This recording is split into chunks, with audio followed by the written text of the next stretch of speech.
हाय, कैसे हैं आप सब। और सब पढ़ाई लिखाई कैसा चल रहा है। चलिए आज हम लोग देखते हैं electrostatic first chapter electric charge and field का कूलम्स लॉ। क्या देखते हैं? Coulomb's law. आज जो हमारा टॉपिक है किस पर डिस्कस करेंगे हम लोग? कूलम्स लॉ पर डिस्कस करेंगे। आओ हम लोग देखते हैं कि कूलम्स लॉ क्या है। देखिए, कूलम्स लॉ कहता है दो रेस्ट चार्ज के बीच, ये रहा एक चार्ज Q1, ये रहा एक चार्ज Q2, इस दोनों के बीच क्या होगा? कुछ ना कुछ फोर्स लगेगा, दोनों के बीच कुछ ना कुछ डिस्टेंस होगा। कूलम्स लॉ कहता है क्या दो स्टैटिक चार्ज के बीच लगने वाला फोर्स या इंटरएक्शन फोर्स, रिपल्सन हो अट्रैक्शन हो, कुछ भी हो सकता है, दो स्टैटिक चार्ज के बीच लगने वाला force directly proportional to magnitude of both force, directly proportional to magnitude of both charge, directly proportional to product of magnitude of both charge and inversely proportional to 1 by distance का square. Coulomb's law क्या कहता है? फिर से सुनिए। दो static charge के आप लोग इसको 2-4 बार बोलने का प्रैक्टिस कीजिएगा। मेरे बात ध्यान से सुनिए। कूलम्स लॉ कहता है दो एट रेस्ट चार्ज को ही स्टैटिक चार्ज बोलते हैं। दो स्टैटिक चार्ज या एट रेस्ट चार्ज के बीच में लगने वाला इंटरएक्शन फोर्स, इंटरएक्शन मतलब अट्रैक्शन और रिपल्सन, इंटरएक्शन फोर्स दोनों चार्ज के मैग्नीट्यूड के प्रोडक्ट के प्रोपोर्शनल होता है, दोनों चार्ज के मैग्नीट्यूड के प्रोडक्ट के प्रोपोर्शनल होता है and inversely proportional to square. ये देखिए बीच का डिस्टेंस क्या R square, inversely proportional to square of distance between them, inversely proportional to square of distance between them. आइए हम लोग पढ़ते हैं। The electrostatic force of interaction, क्या इंटरएक्शन, क्या interaction, the electrostatic force of interaction क्या होना चाहिए? इंटरएक्शन मतलब अट्रैक्शन और repulsion. Interaction between two static, कौन सा चार्ज, कौन सा चार्ज? स्टैटिक चार्ज मतलब रुका हुआ चार्ज। कौन सा चार्ज? स्टैटिक चार्ज मीनिंग रुका हुआ चार्ज। देखिए करा, आप लोग ध्यान से इसको पढ़िएगा पहले। The electrostatic force of interaction between two static मतलब एट रेस्ट, रुका हुआ point electric charges is directly proportional to product of magnitude of charges, product of magnitude of charges भी कर सकते हैं या बोथ चार्जेज भी कर सकते हैं, एक ही बात है, both charges, product of magnitude of both charges and inversely proportional to square of distance between them, और उस दोनों चार्ज के बीच का जो डिस्टेंस होगा उसका inversely proportional, inversely proportional to क्या होता है? 1/, और बीच के डिस्टेंस का स्क्वायर, बीच के डिस्टेंस का square, inversely proportional to distance का स्क्वायर। देखिए फिर से, कूलम्स लॉ बोला कि दो रेस्ट चार्ज के बीच लगने वाला फोर्स, दो रेस्ट चार्ज के बीच लगने वाला इंटरएक्शन फोर्स दोनों चार्ज के मैग्नीट्यूड के प्रोडक्ट के डायरेक्टली प्रोपोर्शनल होगा, और बीच का जो डिस्टेंस है उसको पहले वर्क करेंगे, उसका 1/, करेंगे तब प्रोपोर्शनल होगा। तो बीच के डिस्टेंस के इनवर्सली प्रोपोर्शनल होगा। तो F proportional to Q1 Q2 आ गया क्या? दोनों चार्ज के मैग्नीट्यूड के प्रोडक्ट के प्रोपोर्शनल हो गया, और इनवर्सली प्रोपोर्शनल टू बीच के डिस्टेंस हो गया। अब देखिए ये फोर्स तो क्या ये संभव है, एगो प्लस है दूसरा माइनस है, तो क्या एगो इधर खींचेगा एगो उधर खींचेगा? नहीं, दोनों एक ही लाइन पर खींचेगा। दोनों का ज्वाइनिंग लाइन क्या होना चाहिए? एक ही होना चाहिए। यहां दिया हुआ है acting along the straight line joining two charges, दोनों चार्ज को जोड़ने वाली रेखा के बीच में वो इंटरएक्शन फोर्स होगा।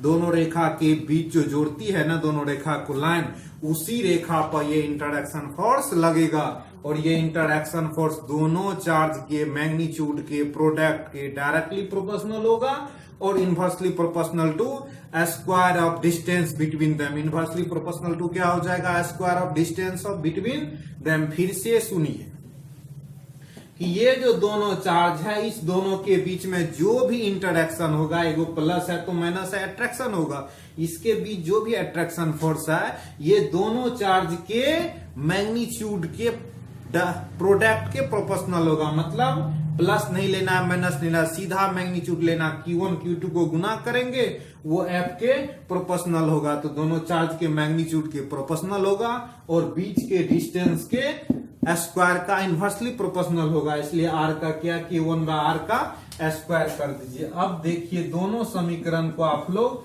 कंबाइन कीजिए।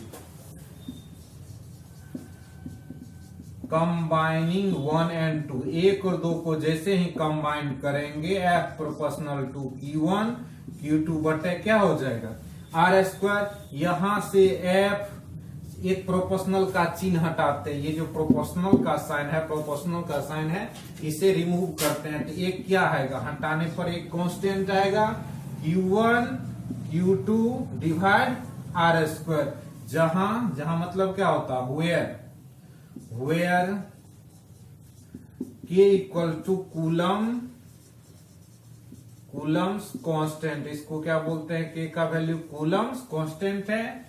K का वैल्यू होता है in free space. Free space का मतलब क्या होता है, वैक्यूम में फ्री स्पेस में K का वैल्यू होता है 1/4 pi epsilon naught. K equal to 1/4 pi epsilon naught. इसी को बोलते हैं 9 into 10 to the power 9 newton metre square पर coulomb square. 9 into 10 to the power क्या हो जाएगा 9 न्यूटन मीटर स्क्वायर पर कूलम स्क्वायर। ठीक, अब K का मान यहां रखने पर ये फोर्स क्या दिख रहा है आपको, क्या दिख रहा है 1/4 pi epsilon naught Q1 Q2 बटे R स्क्वायर। क्या समझे, फिर से बताइए। क्या दो रुके हुए आदमी के बीच जो इंटरेक्शन हो रहा है, एगो मान के चलिए प्लस वाला आदमी है, एगो माइनस वाला आदमी है, दोनों के बीच जो इंटरेक्शन हुआ, इसके बीच जो फोर्स लगा, ये दोनों के मैग्नीट्यूड के डायरेक्टली गुणन प्रोडक्ट के डायरेक्टली प्रोपोर्शनल होगा, inversely proportional to square of distance between them होगा। इस दोनों को कंबाइन करेंगे तो F प्रोपोर्शनल टू क्या हो जाएगा, Q1 Q2 ऊपर में है तो ऊपर में रहेगा और 1/r स्क्वायर नीचे में है तो नीचे में रहेगा। तो क्या Q1 Q2 बटा R स्क्वायर। जैसे ही प्रोपोर्शनल का साइन हटाएंगे तो एक कांस्टेंट आएगा, उस कांस्टेंट को क्या बोलेंगे, Coulomb's constant, electrostatic constant, Coulomb's constant मानते हैं हम लोग। इन फ्री स्पेस, ये आई है ध्यान रखना, GN नहीं है, in free space K equal to 1/4 pi epsilon naught 9 into 10 to the power 9 newton metre square पर कूलम स्क्वायर। अब के F का वैल्यू, ये फार्मूला इंपॉर्टेंट है, कई जगह यूज होगा, फिर से देख लो। क्या है 1/4 pi epsilon naught Q1 Q2 बटे R स्क्वायर। अगर दिक्कत हो तो इसको ऐसे भी लिख सकते हो, 1/4 पाई एप्सिलॉन नॉट, या सीधे Q1 Q2 बटा 4 pi epsilon not R square. ये रहा कूलम्स लॉ के अनुसार इलेक्ट्रोस्टैटिक फोर्स। क्या रहा, इलेक्ट्रोस्टैटिक फोर्स किसके अनुसार, कूलम्स लॉ के अनुसार। ये जो फोर्स रहा, कौन सा फोर्स रहा, इलेक्ट्रोस्टैटिक फोर्स रहा। अब किसी मीडियम में बात कर रहे हैं, कहां बात कर रहे हैं, इन एनी मीडियम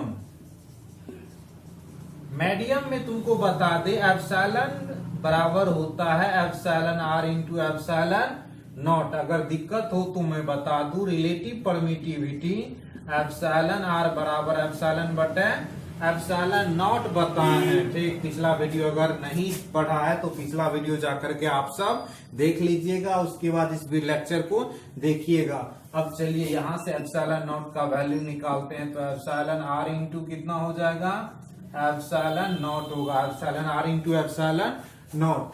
तो अब किसी मीडियम में जो F का वैल्यू होगा, 1/4 pi epsilon naught Q1 Q2 divide R square होता है। क्या होता है, Q1 Q2 divide R square. लेकिन इस बार एप्सिलॉन नॉट नहीं होगा, क्या होगा, एप्सिलॉन होगा, 1/4 पाई एप्सिलॉन होगा। किसी मीडियम में है ना, तो 1/4 पाई एप्सिलॉन होगा। जहां एप्सिलॉन नॉट होता था वहां क्या होगा, एप्सिलॉन होगा। अब एप्सिलॉन का मान रख दीजिए, तो 1/4 pi epsilon R epsilon naught Q1 Q2 divide R square. इसको फाइनली लिख सकते हैं Q1 Q2 बटे 4 pi epsilon R naught R square.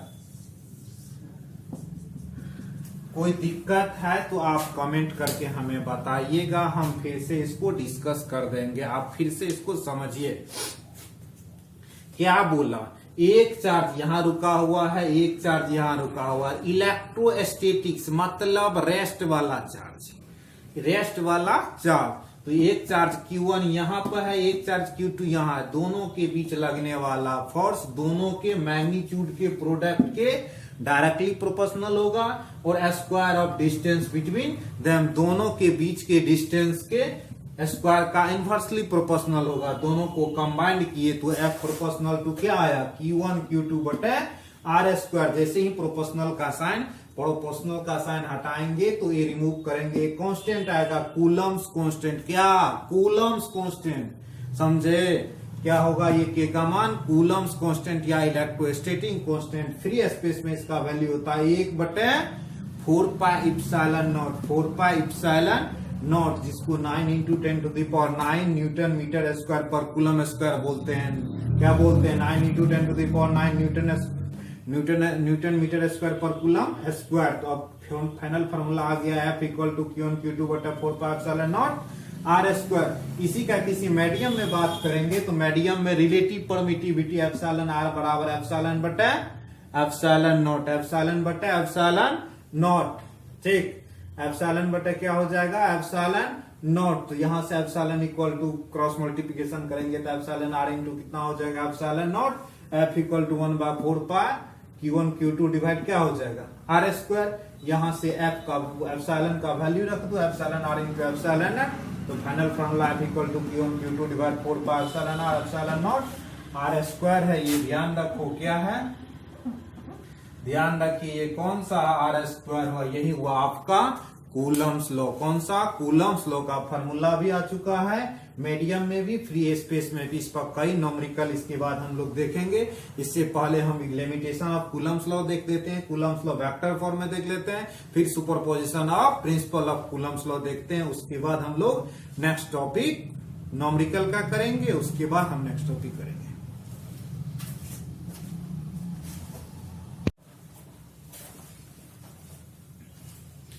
आइए अब हम देखते हैं क्या Coulomb's law in vector form, क्या पढ़ेंगे, Coulomb's law in vector form. पहले आप लोग इसको ध्यान से देखिए, ठीक, उसके बाद खुद एक बार वीडियो को पॉज करके आप एक बार ट्राई कीजिएगा। इसको देखिए, Coulomb's law in vector form. Coulomb's law कौन सा है, वेक्टर फॉर्म। सबसे इजी प्रोसेस आपको बताते हैं कैसे इसको हम ड्राइव करेंगे Coulomb's law in vector form में। देखिए, एक Q1 चार्ज यहां लेते हैं, एक Q2 चार्ज यहां लेते हैं, ले लिए ना, ठीक है। ये प्लस है, इसको भी प्लस ले लेते हैं। तो प्लस प्लस के बीच में क्या होता है, रिपल्सन, प्रतिकर्षण होता है, विकर्षण होता है। क्या होता है, रिपल्सन होता है। क्या होता है, रिपल्सन। मतलब ये वाला इसको कहेगा उधर जाओ तो इस पर बल लगेगा इधर की ओर, ये वाला इसको बोलेगा बल लगेगा इधर की ओर। तो अब देखिए बीच का डिस्टेंस कितना, वही r है। इस पर जो बल लगेगा उसका नाम हम रखते हैं 2/1, और इस पे जो बल लगता है उसको रखते हैं F1/2। क्या नाम होगा, थोड़ा बताइए तो आप लोग पढ़ करके देखिए। इसको हम बोलेंगे F21 का force on charge Q2 due to Q1।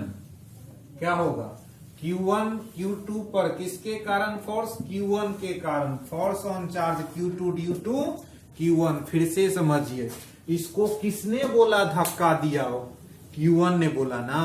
इसको कौन बोला, Q1 ने बोला बाहर जाओ, तो मतलब इस पर बल लगा दिया Q2। कौन लगा, Q1 लगाया। कौन लगाया इस पर बल, Q1 लगाया, फिर से सुनिए Q2 बाहर जा रहा है किसके कारण?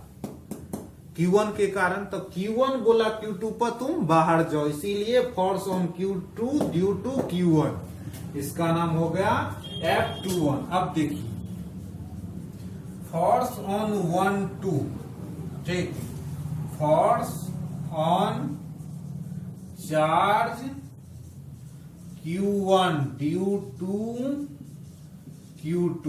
Q2 के कारण फोर्स किस पर लगा? Q1 पर लगा। Q2 के कारण फोर्स किस पर लगा? Q1 पर लगा। Q2 के कारण फोर्स किस पर लगा? Q1। Q1 को किसने बोला? Q2 बोला बाहर जाओ। Q2 बोला Q1 को बाहर जाओ। कौन बोला? Q2 बोला Q1 को बाहर जाओ, इसीलिए इसका क्या नाम हुआ? 1/2। क्या बोलेंगे?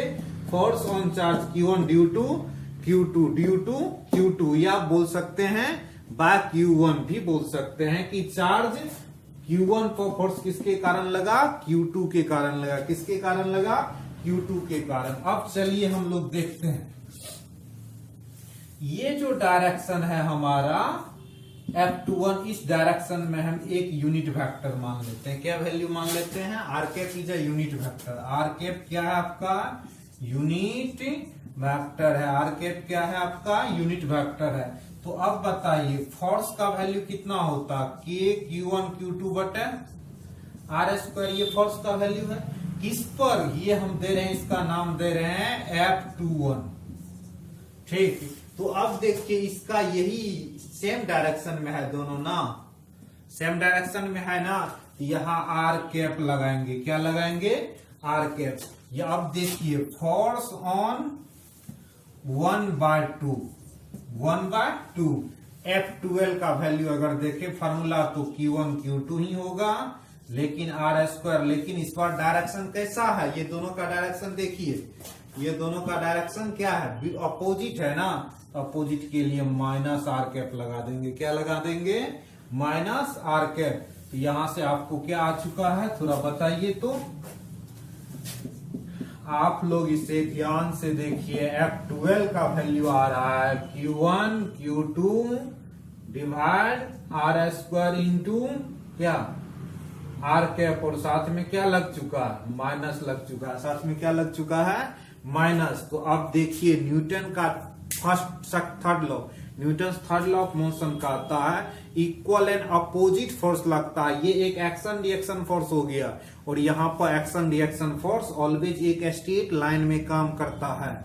ये स्ट्रेट लाइन में काम करेगा, एक्शन रिएक्शन है, ऑलवेज इक्वल एंड अपोजिट होगा। तो देखिए एक निगेटिव है तो दूसरा क्या है? पॉजिटिव। दोनों का वैल्यू सेम है, एक निगेटिव है तो दूसरा पॉजिटिव है। यहां से हम लोग बोल सकते हैं F12 equals to minus F, देखिए इसको क्या बोल सकते हैं? F21 बोल सकते हैं। यहां से F12 को क्या बोल सकते हैं बताइए थोड़ा? F12 को क्या बोल सकते हैं? अब इसमें माइनस है, ये भी ऑप्शन आपका सही है, ठीक। या फिर इसमें माइनस लगा दीजिए तो वो प्लस होगा। कोई एक पॉजिटिव होगा तो दूसरा निगेटिव होगा, ये बात ध्यान रखिए। इक्वल एंड अपोजिट होता है। क्या होता है? इक्वल एंड अपोजिट होता है। Coulomb's law in vector form, इसको समझे। इस डायरेक्शन में हमने इकाई सदिश ली, यूनिट वेक्टर लिया। आर कैप किसके डायरेक्शन में? F21 के डायरेक्शन में, इसलिए F21 वाला क्या है? पॉजिटिव है, और F12 वाला क्या है? निगेटिव है। चूंकि इसके अपोजिट डायरेक्शन में ये है, इसीलिए यहाँ पर क्या लगा दिया हम लोग? माइनस चिन्ह लगाए। कोई दिक्कत है? अब हम लोग देखते हैं कूलम्स लॉ का लिमिटेशन, कि कहाँ कहाँ कूलम्स लॉ का उपयोग किया जा सकता है, यूज किया जा सकता है। लिमिटेशन ऑफ क्या देखते हैं? Coulomb's law, limitation of Coulomb's law. आइए देखते हैं limitation of Coulomb's law. Limitation of Coulomb's law, Coulomb's law, limitation of Coulomb's law. एक number, it is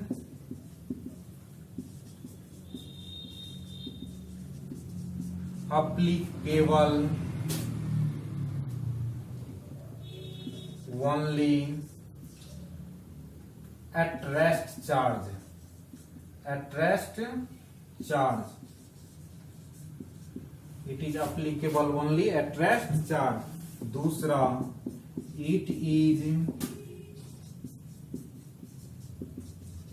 applicable only point charge. ये किसके लिए अप्लीकेबल है? ओनली पॉइंट चार्ज के लिए ये अप्लीकेबल है। उसके बाद तीसरा जो लिमिटेशन है वो है the distance between point charges is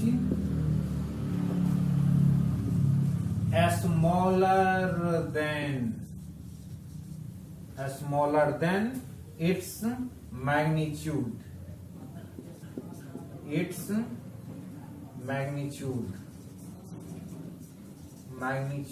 of charges। देखिए, कंपेयर जब हम लोग करते हैं तो इसका जो डिस्टेंस होना चाहिए smaller than its magnitude of charges. Magnitude of जो चार्ज होगा उसके कंपेयर में वो कम होना चाहिए। पहला किसके बीच अप्लीकेबल है? रेस्ट चार्ज, रुका हुआ होना कंपलसरी है। दूसरा, पॉइंट चार्ज होना कंपलसरी है। तीसरा, जब डिस्टेंस को कंपेयर करेंगे तो डिस्टेंस जो उसके बीच का होना चाहिए दोनों चार्ज के मैग्नीट्यूड से कम होना चाहिए। The distance between point charge is smaller than its magnitude of charge. Is magnitude of charge. Magnitude के कंपेयर में उसका जो डिस्टेंस होना चाहिए वो क्या होना चाहिए? कम होना चाहिए। डिस्टेंस क्या होना चाहिए? कम होना चाहिए।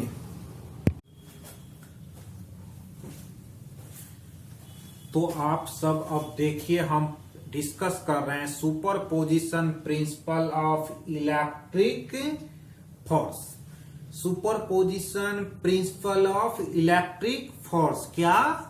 Superposition principle of electric force. देखिए इसको ध्यान से कि क्या हम बोल रहे हैं। क्या बोल रहे हैं? Superposition principle of electric force, इसका हिंदी होता है स्थिर विद्युत की बल के अध्यारोपण का सिद्धांत। स्थिर विद्युत की बल के अध्यारोपण का सिद्धांत। क्या हम पढ़ने वाले आज? Superposition principle of electric force. Superposition principle of electric force. देखिए ये क्या होता है। एक आदमी को यहां खड़ा कर दीजिए, इस पर चार्ज क्या है? हम Q0 रख देते हैं, ठीक। और यहां पर 100 आदमी को लगा देते हैं, ढेर सारे आदमी को लगा देते हैं। ये Q2 है, ये क्या है? Q3 है। महाभारत देखे हैं आप लोग? महाभारत का ही सीन यहाँ पर होने वाला है। अभिमन्यु जब चक्रव्यूह में फंस गया था तो क्या हुआ? सभी सैनिक और कर्ण उस पर बाण चलाना शुरू कर दिया। तो वही कहानी है यहाँ पर। ये आपका अभिमन्यु है, चक्रव्यूह में फंस चुका है। इस पर सभी अपना अपना क्या करेगा? बल लगाएगा। देखिए कैसे लगाता। Q1 ले लिए, Q2 ले लिए। सब मानिए कि ये क्या है?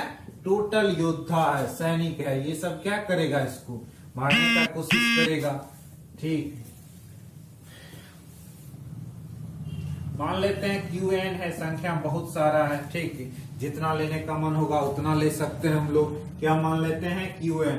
अब देखिए ये प्लस वाला इस प्लस वाला को इधर की ओर भागाएगा, F1 लगा देते हैं। ये वाला इसको इधर की ओर रिपेल करेगा, F2 लगा देते हैं। F3 है तो 3 लगा देते हैं। और ये वाला इसको रिपेल इधर की ओर करेगा, हम क्या लगा देते हैं? F2। क्या समझे? ये अभिमन्यु है और सब इस पर वार कर रहा है। ये भी प्लस यहाँ से वार कर रहा है। इधर कितना फोर्स लगेगा? F4 लगा देते हैं। ये वाला N भी इधर से वार कर रहा है। कितना लगा रहा है? Fn लगा रहा है। ये सब को जो जोड़ देंगे तो एक फोर्स मिलेगा, F रिजल्टेंट या F टोटल भी बोलते हैं, या F रिजल्टेंट बराबर क्या होगा? F1 plus F2 plus dot dot dot dot Fn। जितना बल होगा सबको जोड़ देंगे तो इसी को बोलते हैं superposition principle of electric force. Superposition principle of क्या बोलते हैं? इलेक्ट्रिक फोर्स, इस बात को आप ध्यान से सुनिए कि क्या है ये, स्थिर विद्युत की बल के या विद्युत की बल के अध्यारोपण का सिद्धांत। विद्युत की बल के क्या है, अध्यारोपण का सिद्धांत। मतलब किसी एक आवेश पर अन्य सभी आवेशों के कारण लगने वाला बल के सदिश योग को अध्यारोपण का सिद्धांत कहते हैं। किसी एक आवेश पर अन्य सभी आवेशों के द्वारा लगने वाला बल के सदिश योग, मतलब वेक्टर सम। कौन सा सम होना चाहिए, vector sum.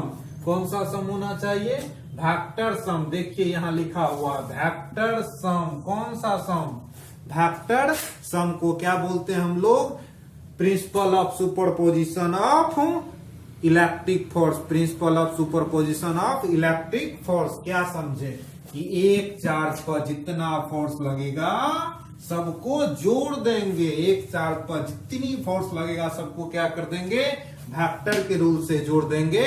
That is principal of superposition of electric force. उसी को बोलते हैं principal of superposition of electric force. क्या बोलते हैं उसको, principal of superposition of electric force. आइए अब हम लोग डिफिनेशन देखते हैं। देखिए, the vector sum of all individual electric force is acting on a one point charge. क्या मतलब हुआ इसका, बताइए। एक पॉइंट चार्ज पर बहुत सारा अलग अलग लगने वाला फोर्स का वेक्टर सम करेंगे। क्या, vector sum of all individual, अलग अलग, इंडिविजुअल मतलब अलग अलग होता, individual electric force is acting on a one point charge due to any number of particle, due to any number of particle is called principle of superposition of electric force, is called principle of superposition of electric force। फिर से इसको समझिए, क्या बताया, क्या पढ़ना है, principal of superposition of electric force. क्या होगा ये, एक चार्ज पर जितना फोर्स लगेगा टोटल को वेक्टर सम कर देंगे। क्या कर देंगे, वेक्टर सम। ये जो वेक्टर सम कर देंगे इसी को बोलते हैं superposition principle of electric force. Superposition principle of electric force. देखिए वहां क्या लिखा हुआ, the vector sum of all individual electric force is acting on a one point charge due to any number of particle, due to any number of particles is called principle of superposition of electric force, is called principle of superposition of electric force, is called principle of superposition of electric force. क्या समझे, बताइए। अपने मन में सोचिए कि एक आदमी चक्रव्यूह में फंस चुका है, उसको मारने वाला कितना योद्धा है, बहुत सारे अगेंस्ट पार्टी के सैनिक सब है, सभी उस पर वार कर रहा है, वो आदमी कितना सह पाएगा। चक्रव्यूह में यही हुआ था ना महाभारत में, क्या अभिमन्यु फंस गया और पूरा कौरव का सेना सब उस पर क्या करना शुरू कर दिया, वार करना शुरू कर दिया। तो एक चार्ज पर कितना, जितना भी होगा, अनेकों चार्ज, जितना फोर्स लगेगा सबको वेक्टर सम कर देंगे तो superposition principle of electric force होगा। क्या होगा, superposition principle of electric force होगा। समझ गए इस बात को। चलिए अब हम कूलम्स लॉ से रिलेटेड न्यूमेरिकल सॉल्व करते हैं। ये तो अभी तक कूलम्स लॉ पढ़ाएं, लिमिटेशन ऑफ कूलम्स लॉ बताएं, और ये था सुपरपोजिशन प्रिंसिपल। अब हम लोग कूलम्स लॉ से रिलेटेड जो भी एग्जाम्पल है आपके बोर्ड के लिए और आईटी के लिए वो सॉल्व करते हैं।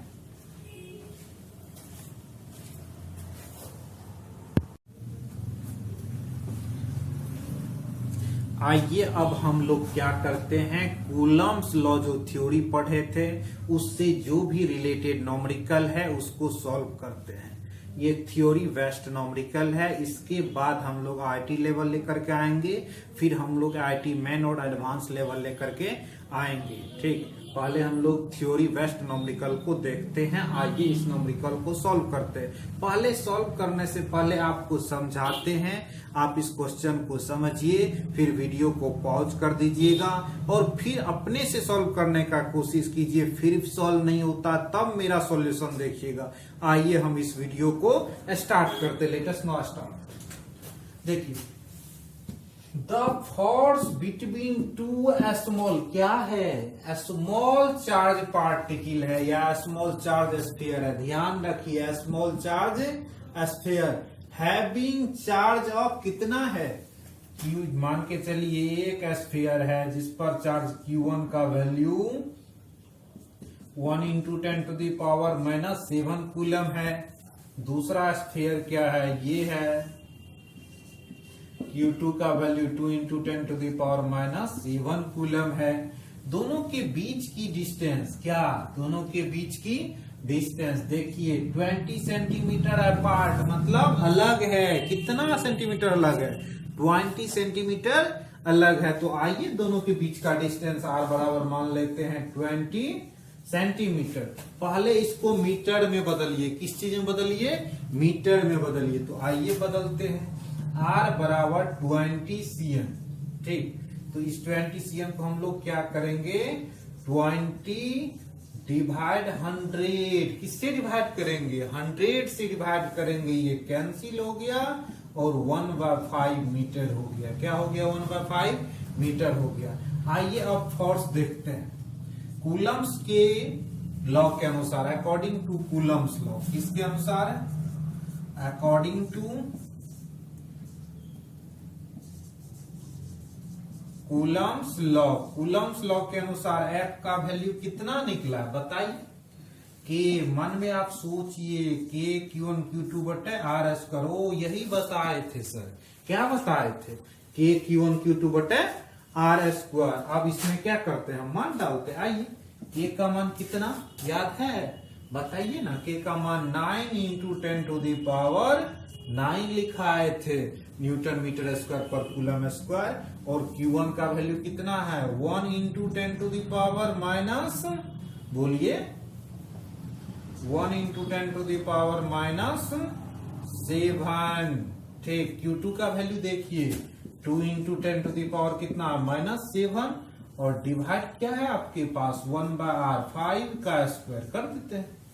अब चलिए इसके बाद जो हम लोग करेंगे, यहां से F इक्वल टू क्या दिख रहा है, 9 इंटू 2, तो कितना हो गया, 9 इंटू 2 18 हो गया।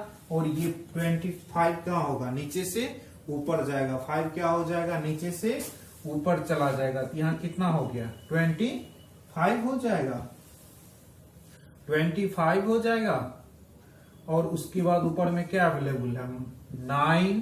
ठीक, उसके बाद 9 के बाद 10⁻⁻7 है और 10⁻⁻ फिर -7 है।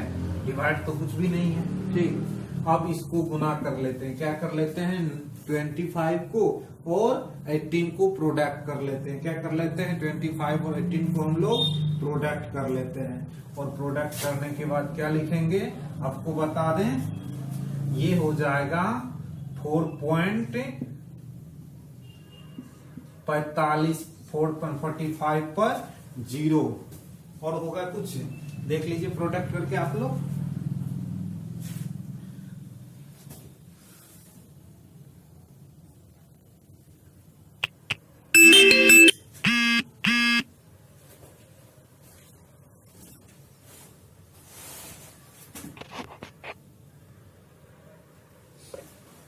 चलिए, ये प्रोडक्ट करने के बाद कितना हो रहा है, इतना 450 हो जाएगा इंटू 10⁻, क्या हो गया यहाँ से 9 माइनस 14।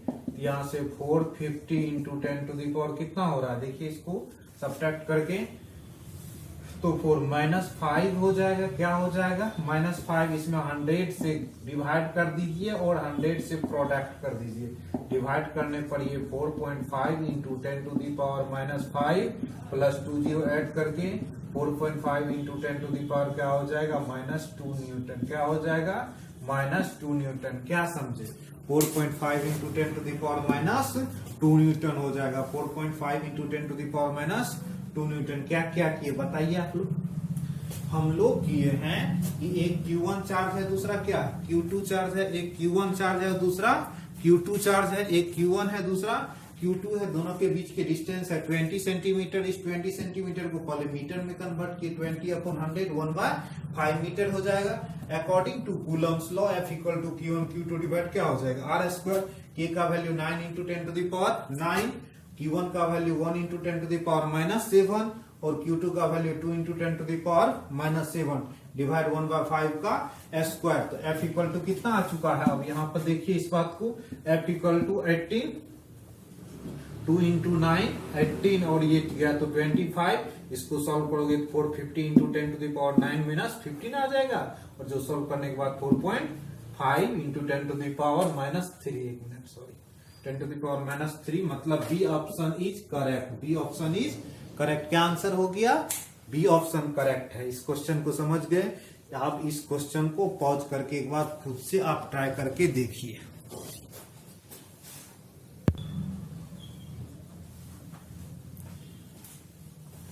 ये क्वेश्चन मैं समझा करके आप लोगों को CW क्लास वर्क के लिए छोड़ रहे हैं। आप इसको सॉल्व कीजिएगा। इसको क्या कीजिए, आप सॉल्व करके देखिएगा। मैं इसको समझा देता हूं। सेम टाइप की प्रीवियस क्वेश्चन के टाइप है। देखिए, the nucleus of helium atom contains 2 protons. कितना प्रोटॉन है, 2 प्रोटॉन है। That are separated. मान लेते हैं कि न्यूक्लियस में जो 2 प्रोटॉन है, एक इमेजनरी ये इमेज है, ठीक ना, इतना बड़ा होता नहीं है, बट मान लेते हैं कि एक है Q1 और दूसरा क्या है, 2 प्रोटॉन है। दोनों क्या है, ये प्रोटॉन है। दोनों प्रोटॉन के बीच में कुछ ना कुछ क्या होगा, डिस्टेंस होगा। इस प्रोटॉन का वैल्यू 1.6 इंटू 10⁻19 कूलम लीजिएगा, और इसका भी क्या लीजिएगा, 1.6 इंटू 10⁻19 कूलम। तो QP आ चुका है। अब दोनों पर जो डिस्टेंस है R का वैल्यू, वो डिस्टेंस कितना है, 3.0 इंटू 10⁻15 मीटर। और F इक्वल टू क्या होता है, KQ1 Q2। यहाँ QP फिर QP डिवाइड बीच का डिस्टेंस क्या हो जाएगा, R स्क्वायर। आप R का मान रख दीजिएगा। आप लोग क्या कीजिएगा, इसको सॉल्व करके देखिएगा। K का मान तो पता है सबको, 9 इंटू 10⁻, क्या होता है, 9 होता है। वीडियो को पॉज करके इसे आप सॉल्व कर लीजिएगा। ये हम आपको HW में छोड़ रहे हैं। ठीक, इस क्वेश्चन को आप फिर से समझ लीजिए। एक हीलियम एटम है जिसके अंदर 2 प्रोटॉन है। दोनों के बीच का डिस्टेंस R बराबर 3.0 इंटू 10⁻15 मीटर।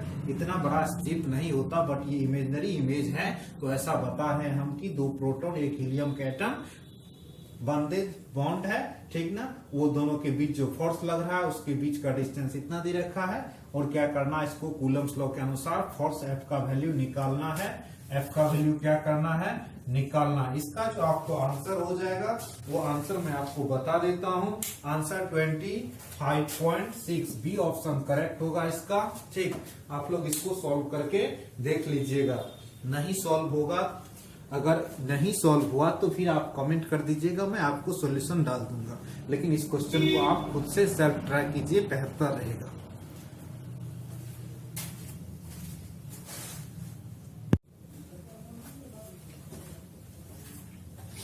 आइए हम कूलम्स लॉ का ये तीसरा एग्जाम्पल है। कूलम्स लॉ का कौन सा एग्जाम्पल है, तीसरा एग्जाम्पल है। पहले हम समझा देते हैं। आप समझने के बाद वीडियो को पॉज कीजिएगा, सॉल्व कीजिएगा। नहीं सॉल्व होगा फिर तब सॉल्यूशन मेरा देखिएगा। आइए मैं इसको सॉल्व करता हूं। देखिए, electrostatic force on a small sphere of charge कितना है, एक स्फीयर है जिस पर चार्ज है Q1 का वैल्यू 0.2 कूलम। पहले बात बताइए कि Q1 का जो वैल्यू होता है, जैसे ही यहां दे रखा 0.2, तो 0.2 मतलब उसके साथ μc है तो 10⁻⁻6 कूलम हो जाएगा। 0.2 इंटू 10⁻⁻6 कूलम। ठीक, दूसरा स्फीयर एक है, उस स्फीयर चार्ज कितना दे रखा है, इतना coulomb due to another small sphere of charge. दूसरा जो Q2 है उस पर चार्ज है -0.4 μc। मतलब क्या, बोलिए आप लोग, minus 0.4 into 10 to the power क्या हो जाएगा, -6 कूलम हो जाएगा। क्या होगा, म्यू का वैल्यू होता है, यहाँ पे देखिए कल का क्लास का ही है, 10 टू द पावर -6 कितना है, 10 टू द पावर -6 है इस म्यू का वैल्यू, 10 टू द पावर -6 हो गया। और बीच का डिस्टेंस आर का वैल्यू नहीं पता है, निकालना है, कैलकुलेट करना है। ठीक, ये जो आर का वैल्यू है बीच का वो कैलकुलेट करना, और दोनों के बीच फोर्स का वैल्यू दे रखा है, कितना दे रखा है, एफ का वैल्यू 0.4 न्यूटन, 0.4 न्यूटन। एनसीईआरटी में क्वेश्चन है इस टाइप का, आप सॉल्व कीजिएगा। ठीक, देखिए इसको मैं बता दूं, एनसीईआरटी में क्वेश्चन है उसको सेम टाइप है, 0.2 न्यूटन है वहां पर। The electrostatic force on a small sphere of charge 0.2 microcoulomb due to another small sphere of charge 0.3 microcoulomb in air is 0.4 newton. कितना फोर्स है, 0.4 newton. The distance between two sphere, अब क्या क्या समझे कि दो स्फीयर पर चार्ज दिया हुआ है, फोर्स का वैल्यू दे रखा है, आर का वैल्यू निकालना। आइए हम लोग इसको सॉल्व करते हैं। एफ बराबर होता है के Q1 Q2 डिवाइड क्या हो जाएगा, आर स्क्वायर होगा ना। यहाँ से क्या कीजिए, आर का वैल्यू निकालना है, तो यहाँ से आर स्क्वायर बराबर हो जाएगा के Q1 Q2 डिवाइड एफ नीचे आ जाएगा, ये वाला क्रॉस मल्टीप्लीकेशन करेंगे ना, यहाँ से एफ क्या हो जाएगा, एफ यहाँ से नीचे आ जाएगा, ये आर इसकी जगह आएगा और एफ इसकी जगह ले जाएगा। तो अब जो आपके पास है आर स्क्वायर इक्वल टू है के का वैल्यू 9 इंटू 10 टू पर लिख देता हूं मैं फॉर्मूला यहाँ पर, उससे वहीं पर सेम चीज है, के Q1 Q2 divide R square मान रखते हैं, अच्छा एफ है मान रखते हैं, के का 9 इंटू 10 टू दी पावर 9, ठीक, Q1 का 0.2 into 10 to the power -6, Q2 का 0. देखिए मैग्नीट्यूड रखा जाता है, इस बात को ध्यान रखिए, डिवाइड एफ का वैल्यू कितना है 0.4। अब बताइए ये दोनों कैंसिल है, कंप्लीट कैंसिल हो गया ना, तो कैंसिल होने के बाद क्या बचा थोड़ा बताइए। तो अब जो आपके पास बच रहा है उसको मैं यहाँ लिख रहा हूँ, ठीक, बताइए तो R square equal to 9 into 0.2 into 10 to the power 9 into 10 to the power -6 10 to the power -6 divide भी कुछ है, कुछ भी नहीं है। ठीक, यहाँ से ये पॉइंट उड़ा देते हैं, 10 हो गया। अब R square equal to 9 into 2, इसको बोलते हैं 18, क्या बोल देते हैं 18 बोल लेते हैं, क्या बोल लेते हैं 18 into 10 to the power 9 -6 divide 10, ये 10 भी ऊपर जाके -1 हो जाएगा। R square equal to 18 into 10 to the power कितना होगा, इसको थोड़ा जोड़ के बताइए। 9 में से 12 जाएगा, 9 में से जैसे ही 12 सब्ट्रैक्ट होगा तो 3 बचेगा, -3, एक उधर से जाकर के -4, कितना हो जाएगा -4। अब जब इसको यहाँ से सॉल्व कीजिएगा तो आर स्क्वायर इक्वल टू क्या निकलेगा, इस पर रूट हो जाएगा, R equal to 18 into 10 to the power -4। इसको सॉल्व कीजिएगा ना तो ये आएगा आपको क्या, 18 का 16 का कितना होता है 4, और 18 का 4 पॉइंट समथिंग होगा तो 4.2 और कोई ऑप्शन ही नहीं है, 4.2 इंटू 10 टू दी पावर इसका 2 मीटर, इतना आंसर हो जाएगा। ऐसा ऑप्शन नहीं है, आपको बता दें, यहाँ -3 ना होकर के -2 होगा, और इसलिए आपका बी ऑप्शन करेक्ट है। कौन सा ऑप्शन करेक्ट है, बी ऑप्शन करेक्ट है, 4.2 into 10 to the power -2 metre, इसका बी ऑप्शन करेक्ट है। समझ गए आप लोग, ठीक।